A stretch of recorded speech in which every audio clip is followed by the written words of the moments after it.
Yo les gars, alors après 100 ans, je décide de sortir de ma grotte. Enfin, ça veut du bien d'être de retour, de reparler avec vous. Moi, je voudrais parler aujourd'hui, comme vous l'avez vu, de quelque chose qui me tient à cœur parce que ça me dérange en fait.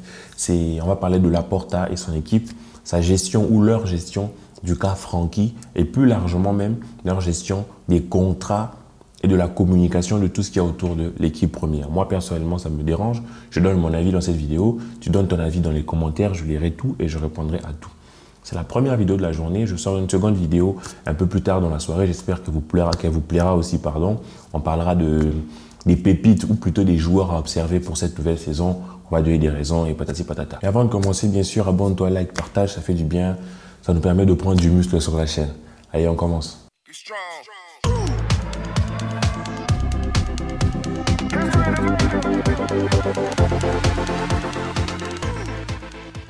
On a pu observer quelque chose ces derniers mois. Par exemple, je vous donne un exemple.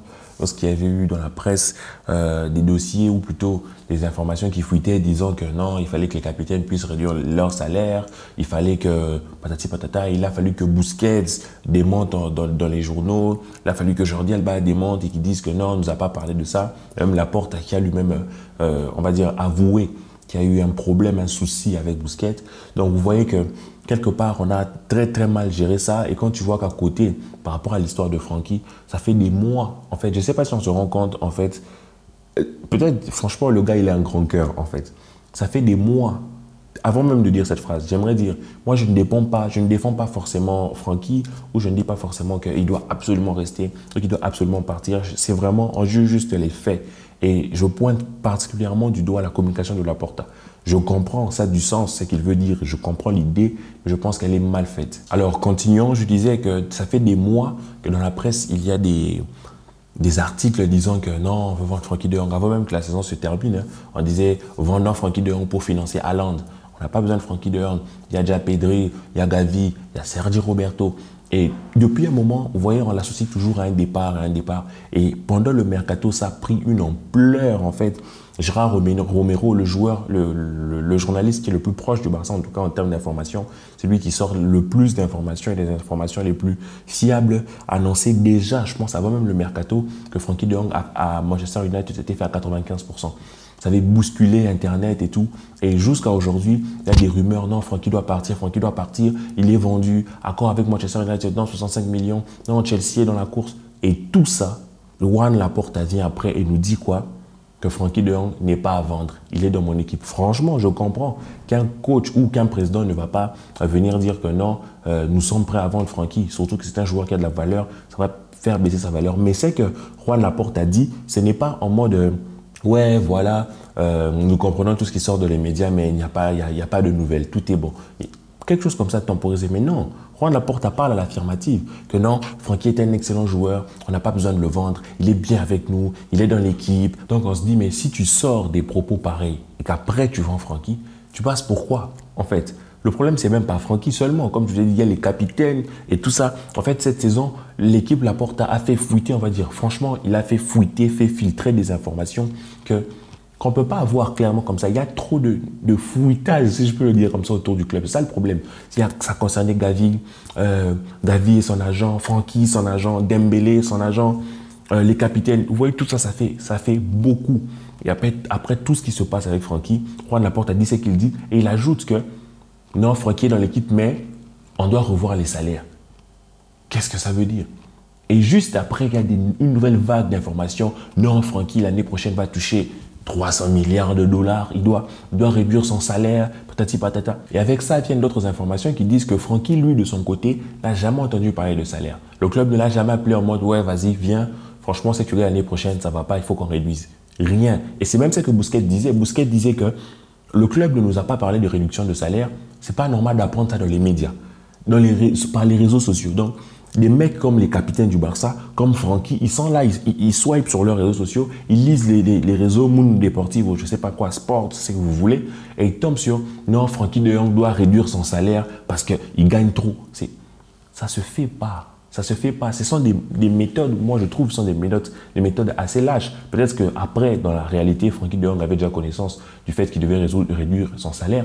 Mais bien sûr, nous traitons que les informations que nous avons.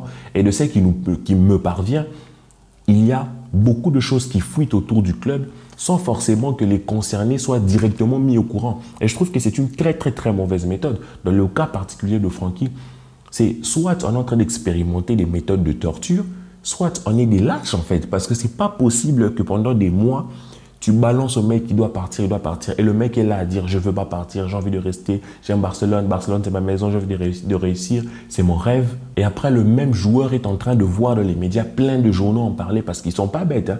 Ils savent que par exemple, tel journal ou tel journaliste est fiable.